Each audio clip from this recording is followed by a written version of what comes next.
Moin, ich bin Tillmann von der Radelbande. Das hier ist das 2022er Riso-Müller Load 60 Vario HS.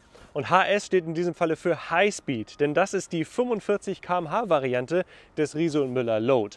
Und das ist auch das einzige serienmäßig hergestellte Long John, das es in einer solchen Zulassung gibt. Und in diesem Video wollen wir uns das mal ganz genau ansehen.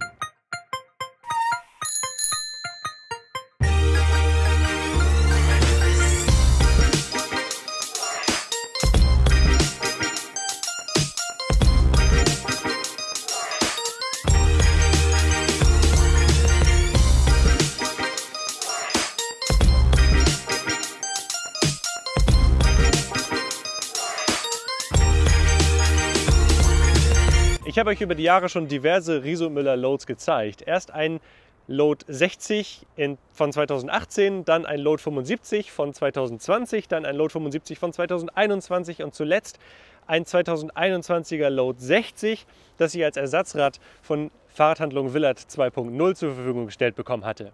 Warum habe ich also dieses Fahrrad jetzt im Test?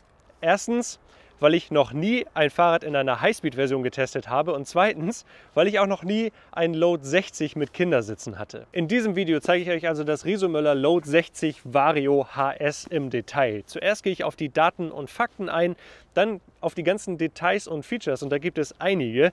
Dann werde ich eine Runde damit drehen und am Ende geht es um die Preise und um ein kleines Fazit. Wir beginnen jetzt aber natürlich mit den Daten und Fakten. Das Riso-Müller Load 60 HS ist ein Lastenrad aus der Long John Kategorie. Das heißt, die Ladefläche ist vor dem Cockpit und dem Sattel. Vorne ist das Rad 20 Zoll und hinten 26 Zoll groß. Das Load ist vollgefedert mittels einer SR Suntour Mobi 32 Gabel und einem X-Fusion Glide Federbein. Beim Antrieb kommt ein Bosch Cargoline Speedmotor zum Einsatz, der mit zwei 500 Wattstunden Akkus mit Energie versorgt wird. Der Motor hat eine Nenndauerleistung von 250 Watt und ein Drehmoment von 85 Newtonmetern. Die Kraft wird mittels eines Riemens an eine Enviolo N380 stufenlose Nabenschaltung geleitet. Bei den Bremsen vertraut Riso-Müller auf die TRP C2.3 Cargo Bike Bremse.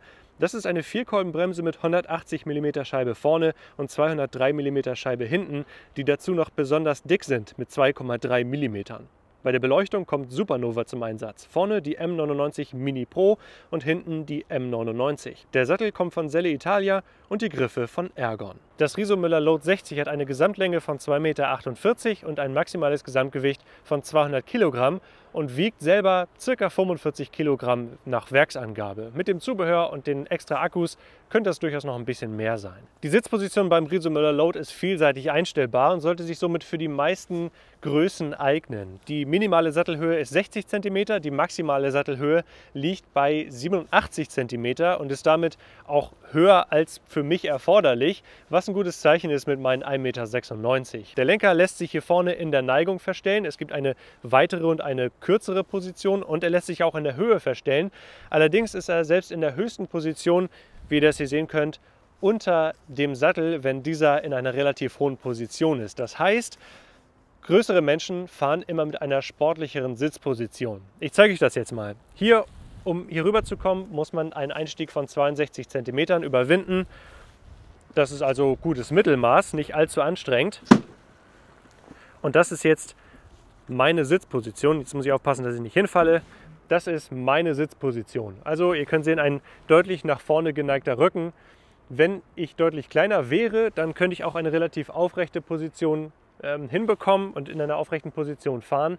Das ist allerdings für große Fahrer und Fahrerinnen nicht möglich. Das sind die ganzen Daten und Fakten zum Riso-Müller Load 60 Vario HS. Und jetzt gehen wir mal auf die Details und Features ein und kümmern uns um die drei Themengebiete Vollfederung, 45 km/h Details und wir kommen auch zu der Box. Der erste Punkt, die Vollfederung. Das Riso-Müller Load war lange Zeit das einzige vollgefederte Long John auf dem Markt und lange Zeit auch das einzige überhaupt vollgefederte Lastenrad auf dem Markt und ist seit vielen Jahren nur mit leichten Facelifts davongekommen. Und was für alle Loads zutrifft, ist halt diese Vollfederung. Und da gibt es einige sehr, sehr interessante Details. Auf der Vorderseite haben wir natürlich die SR Suntour Mobi 32 Gabel. Das ist ein alter Bekannter, wird in vielen Lastenrädern eingesetzt und ist eine der wenigen Gabeln, die für diesen Zweck auch tatsächlich geeignet sind. Aber was natürlich die Vollfederung ausmacht, ist hier die Rückseite. Damit Riso Müller wirklich alle Punkte des Lastenhefts erfüllen konnte, musste dieser Hinterbau wirklich sehr, sehr eng gepackt werden. Und wir wollen uns mal angucken, was wir hier hinten alles finden. Wir haben hier erstmal eine sehr klassische Federgeometrie. Wir haben ein Eingelenksystem, das hier unten sich bewegen kann und dann hier oben das Federbein unter dem Oberrohr. Dann ist hier natürlich ein Speichenschloss verbaut. Das war wichtig noch irgendwie unterzubringen. Dann gibt es hier die Möglichkeit, jetzt mit dieser neuen großen Riemenscheibe bei den neueren Motoren, auch einen Riemen zu verbauen. Und das bei einem vollgefederten Fahrrad. Das ist an sich schon mal eine technische Herausforderung. Riso Müller hat das aber so gelöst, dass hier dann nochmal eine gefederte Spannrolle ist, die den Riemen immer auf der richtigen Spannung hält. Und dann läuft der Riemen nicht hier unten entlang, sondern läuft über dieser Kettenstrebe entlang zur Enviolo. Das hat zwei Vorteile. Auf der einen Seite wird dadurch die Riemenscheibe vorne fast zu, ich würde mal sagen, zu 85 bis 90% umschlungen, was natürlich immer positiv ist für den Verschleiß. Und es ist hier in dem Rahmen keine Öffnung notwendig, um den Riemen zu verbauen. Dadurch muss man den Rahmen nicht öffnen und kann ihn nochmal etwas stabiler konstruieren. Ein weiteres interessantes Detail ist, dadurch, dass vorne bei den neuen Motorengenerationen eine so große Riemenscheibe verbaut ist, musste der Hinterbau etwas weichen. Und deswegen haben wir hier einen asymmetrischen Hinterbau. Der geht hier, man kann das vielleicht ein bisschen erkennen, hier geht der untere Teil des Hinterbaus gerade so links an dieser Riemenscheibe vorbei. Und auf der anderen Seite ist das deutlich breiter hier unten, da wo mein Finger jetzt ist. Dadurch hat Riso Müller es hinbekommen, diese Federbau- oder diese Hinterbaukonstruktion überhaupt erstmal so hinzubekommen und trotzdem alle Funktionen beizubehalten, die so ein alltagstaugliches Lastenrad eben einhalten muss. Mit einem Riemen, mit einer Nabenschaltung und eben diesem Kettenschloss.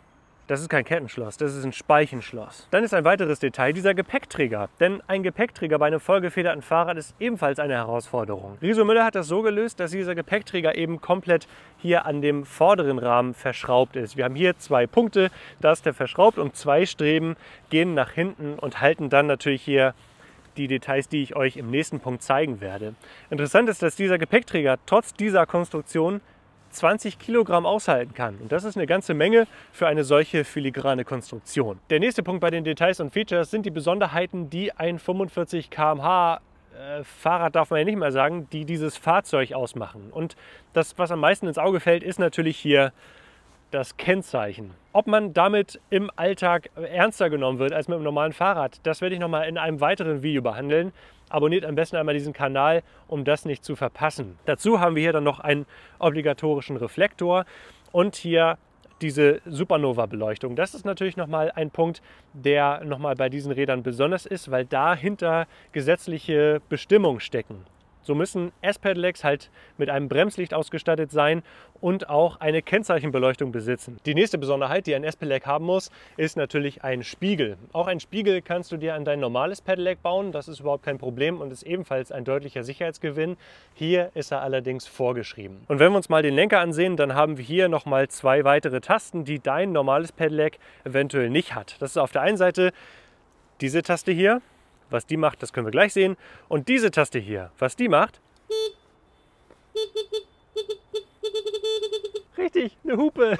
Die Hupe ist hier vorne verbaut, direkt vor der Box und ein wichtiger Bestandteil eines solches Lastenrades. Wenn man auf der Straße fährt und man in brenzliche Situationen kommt, dann wird ein Autofahrer tendenziell keine Klingel hören. Ding, ding, ding. Eine Hupe allerdings. Dadurch wird man deutlich ernster genommen. Ich habe das schon feststellen können. Auf der anderen Seite findet sich hier vorne dann natürlich auch der Frontscheinwerfer.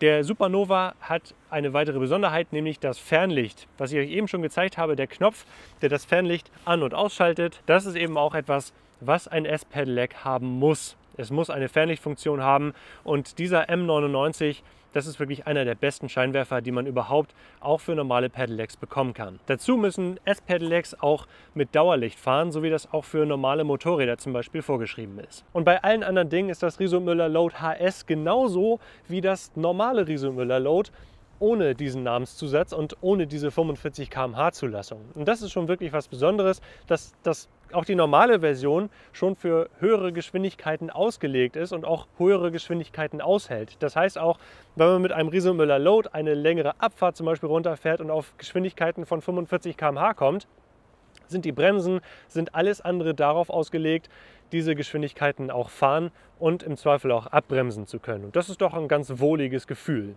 Kommen wir jetzt aber mal zur Kernkompetenz eines Long John Lastenrades, und zwar zu der Box. Der Name Load 60 kommt nicht von ungefähr, denn die Ladefläche ist auf dem Boden von vorne bis hinten 60 cm lang und hat vorne eine Breite von 45 cm und hinten eine Breite von 55 cm. Sie geht also ein bisschen auseinander. Die Box lässt sich vielfältig konfigurieren. Es gibt hohe, es gibt niedrige Ladewände, es gibt ein festes Boxcover, man kann einen Fußraum dazu bestellen, es gibt Kindersitzkonfigurationen und man kann das Lastenrad also so auf seine Bedürfnisse anpassen. Hier ist jetzt die Konfiguration mit niedrigen Seitenwänden, Kindersitzen, einem Fußraum und diesem Regenverdeck verbaut. Das Regenverdeck hat 4 große Fenster, eins hier vorne, jeweils eins an den Seiten und dann eins hier hinten, wovon man vom Sattel aus die Kinder bzw. auch die Ladung beobachten kann, was sehr angenehm ist, falls sie sich fetzen. Dann lässt sich das Regenverdeck in 2 Stufen verstellen. Das hier ist jetzt die niedrige Stufe, die hat eine Innenhöhe vom Boden aus von 61 cm. Also relativ niedrig und wirklich nur für kleinere Kinder geeignet. Jetzt hier in der höheren Position hat das Regenverdeck eine Innenhöhe von 76 cm, wiederum vom Boden gemessen in Höhe der Kindersitze. Also deutlich mehr Platz, und wo in der niedrigen Position meine Tochter mit ihrem Helm das Regenverdeck nach oben drückte, ist das jetzt kein Problem mehr. Sie ist 3,5 Jahre alt, also hier ist noch durchaus Platz auch für Kinder bis zum Alter von, ich würde mal sagen, 4 bis 5 Jahren unter diesem Regenverdeck. Man kann das Regenverdeck jetzt auch in eine Art Sommerposition bringen. Dafür zieht man hier diese Gurte raus und kann das dann hier so einklappen und an der Seite hochrollen. Und dann hat man hier links und rechts und nach hinten eine richtig schön offene Fläche. Und das Regenverdeck ist dann im Grunde ein Sonnenschutz und gleichzeitig ein guter Windschutz. Und so in etwa sieht das dann aus. Das Regenverdeck lässt sich dann natürlich auch komplett entfernen, um den Kindern ein echtes Cabrio-Feeling zu ermöglichen. Bei den Sitzen haben wir wiederum mehrere Besonderheiten. Erstmal lassen sich die Rückenlehnen in der Höhe verstellen, sodass man auch größere und kleinere Kinder mit solchen kleinen Kopfstützen ausstatten kann. Und wir haben hier 5-Punkt-Gurte, die auch besonders funktionieren. Wir haben hier dann einmal diese Sicherung, dass eben man 2 Punkte gleichzeitig drücken muss. Und dann sind die Schulter- und Bauchgurte immer an einem Stück, lassen sich also nicht so einfach voneinander trennen, sodass man beim Anschnallen es relativ einfach hat. Einfach Arme durch, Kind anschnallen, auf beiden Seiten dann natürlich, und fertig. Die Sitze sind grün, bestehen aus so Stoffmaterial, das sich auch gut anfühlt, leider aber ein bisschen Wasser saugt. Deswegen sollte man immer darauf achten, dass das Verdeck auch drauf ist, wenn man durch den Regen fährt. Es lässt sich allerdings nicht nur die Rückenlehne in der Höhe verstellen, sondern die Sitze lassen sich auch in der Neigung verstellen.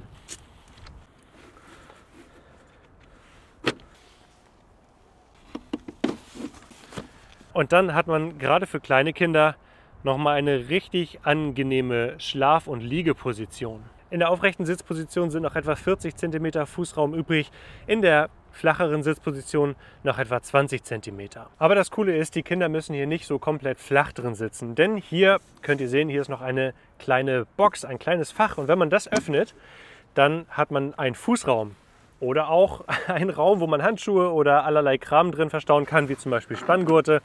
Und dann ist noch ein weiteres Detail, dass man dann diese Klappe hier reinsetzen kann. Dann haben die Kinder einen Fußraum und hier ist noch ein kleiner Raum, wo Rucksäcke und allerlei Kleinkram verpackt werden kann.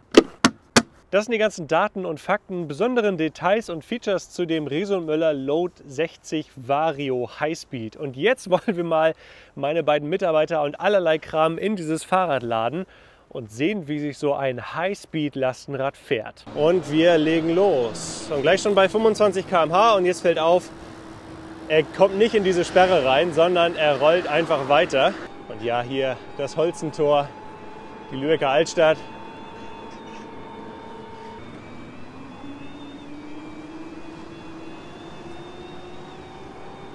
So, einer der Härtetests beim Load ist natürlich immer Kopfsteinpflaster.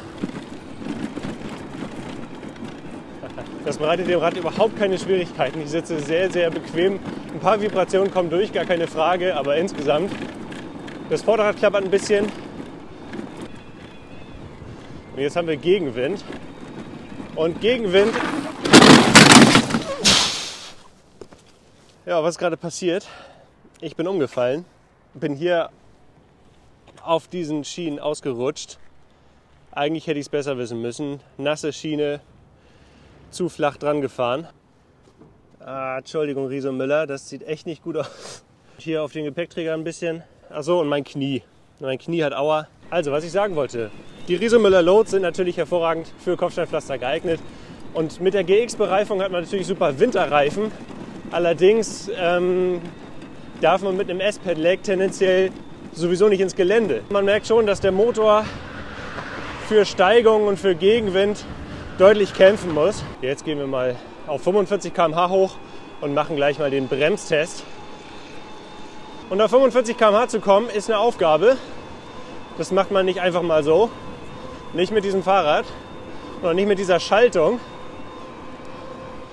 Und das Erstaunliche ist, ich bin jetzt auch am Ende der Enviolo Range. Also diese 380%, die sorgen dafür, dass bei 45 km/h man schon eine recht hohe Kadenz hat. So, 45 km/h, jetzt ist leider jemand hinter uns. Deswegen kann ich jetzt nicht den Bremstest machen. Das heißt, es ist natürlich auch schwerer beladen. Wenn es nicht so schwer beladen ist, dann ist es nochmal deutlich leichtfüßiger, gar keine Frage. So, 41 km/h ist jetzt bei Rückenwind eine Geschwindigkeit, die man als einigermaßen trainierter Mann in diesem Fall, die ich ganz gut halten kann, obwohl jetzt auch 38, trotz Rückenwind. Jetzt wieder 41, 42 km/h, 43, hier geht es leicht bergab.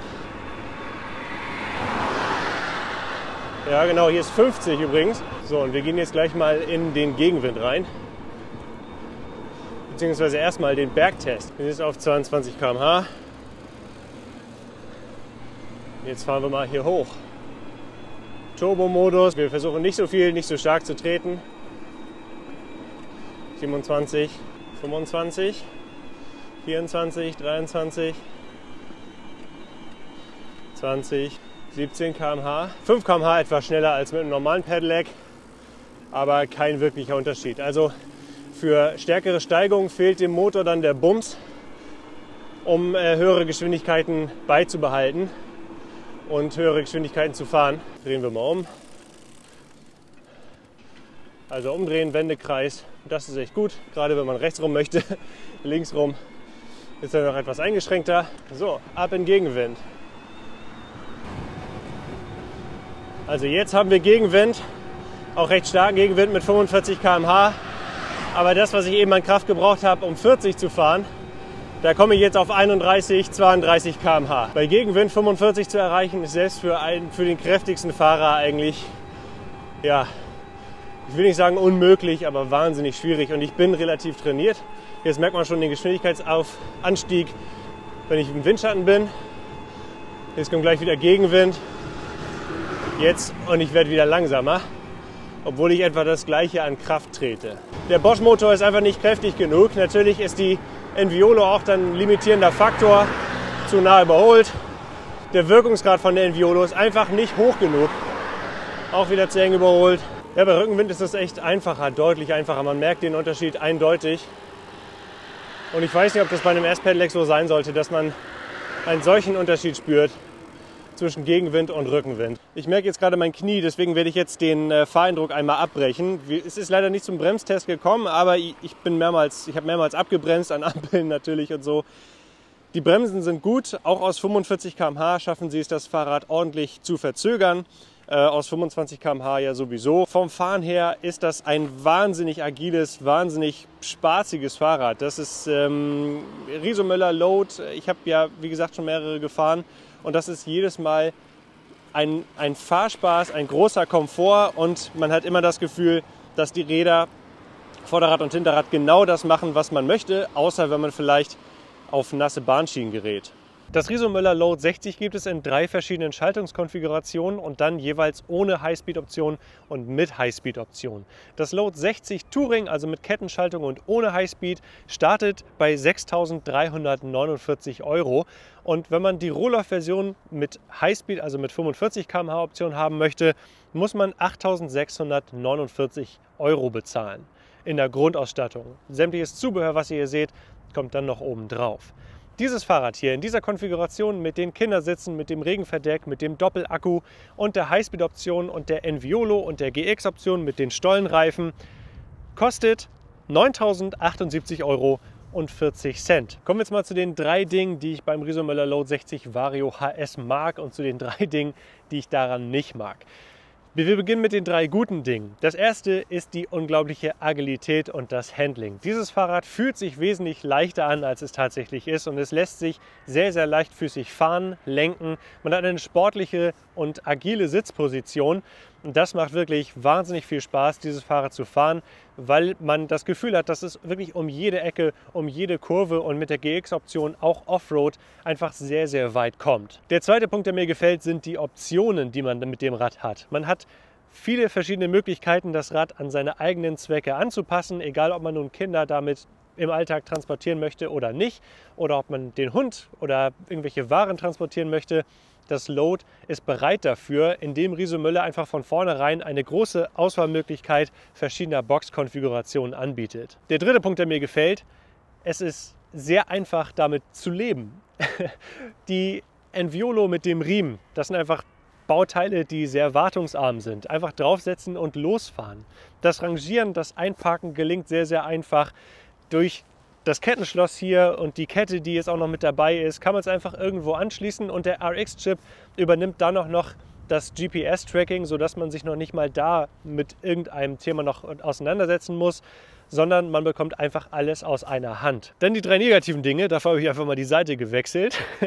Der erste Punkt ist, man merkt dem Rad das Alter an. Man merkt ihm an, dass es eine über 7 oder 8 Jahre alte Konstruktion ist. Es ist alles sichtbar, es ist alles offen. Das kann man mögen. Ich persönlich mag es ganz gerne. Allerdings, wenn man sich zum Beispiel auch die Konstruktion des Lenkarmes ansieht, dass er in die eine Richtung stärker lenkt als in die andere und dass auch manche Sachen einfach sehr filigran, sehr klein wirken, das merkt man dann schon. Auch, dass man hier als großer Mensch keine gemütliche, aufrechte Sitzposition hinbekommt. Das ist vielleicht nicht unbedingt im Sinne von Riso Müller gewesen, das hinzubekommen. Allerdings ist das halt ein Ausschlusskriterium für viele. Der zweite Punkt, der mir nicht gefällt, und das hängt so ein bisschen mit dem ersten Punkt zusammen: das Zubehör in der Box, die Kindersitze, die Gurte, die Gurtverstellung, das ist alles sehr klein und frickelig. Die Gurtschlösser, die lassen sich nur mit so einem komischen Handgriff öffnen und mit kalten Fingern tut das dann auch ganz gerne mal weh. Die Sitze sind relativ schmal, die Kinder haben nicht viel Platz in dieser Box. Da könnte man natürlich auch sagen, ja, nimm das große, nimm das Load 75, aber auch hier sind 2 Kindersitze drin. Wenn die Kinder allerdings größer werden, ist das Rad nicht mehr so richtig gut geeignet. Der dritte Punkt, der mir nicht so gut gefällt, und das betrifft hauptsächlich diese Version, die Version High Speed, ist die Kombination aus Motor und Enviolo-Nabenschaltung. Der Motor hat nur 250 Watt Nenndauerleistung. Der kann natürlich spitze deutlich mehr leisten, ist natürlich aber auch auf diese 400% Unterstützung begrenzt. Aber selbst wenn der Motor 600 Watt Spitzenleistung hat, ist das noch längst nicht ausreichend, um dieses Fahrrad schnell zu beschleunigen oder gar auf den 45 km/h zu halten. Wenn man bereit ist, auch mit einem S-Pedelec deutlich langsamer zu fahren, als es diese 45 km/h erlauben, dann wird man zufrieden sein. Allerdings möchte ich, wenn ich schon 45 km/h fahren darf, auch die Möglichkeit haben, einfach und relativ easy auf diese 45 km/h zu kommen, ohne mich selber zu überanstrengen. Und das ist in dieser Motor-Getriebe-Konfiguration so leider nicht möglich. Ja, das ist mein Test zu dem Riso Müller Load 60 Vario High Speed. Ein interessantes, ein tolles Lastenfahrrad, das mir sehr viel Spaß macht zu fahren, das allerdings durch seine Motor- und Getriebekombination etwas im Potenzial zurückbleibt. Ja, was sind eure Eindrücke zu dem Riso Müller Load und auch zu S-Pedelecs im Besonderen? Habt ihr schon mal solch ein Rad gefahren oder könnt ihr euch vorstellen, es im Alltag zu bewegen? Schreibt es mir einfach mal unten in die Kommentare. Lasst einen Daumen nach oben da, wenn euch das Video gefällt. Der sieht so aus. Und wenn ihr dabei sein wollt, wenn die Radelbande das nächste Mal auf Tour ist, dann abonniert den Kanal. Tschüss, bis dann. Hallo. Dazu gehe ich hier wieder rum Und wieder hoch. Hier hinten ist also wirklich viel los. Wir haben auf der einen Seite erstmal überhaupt diese Vollfederung. Das Federbein, das hier hinten in einer klassischen Aufnahme war anstrengend.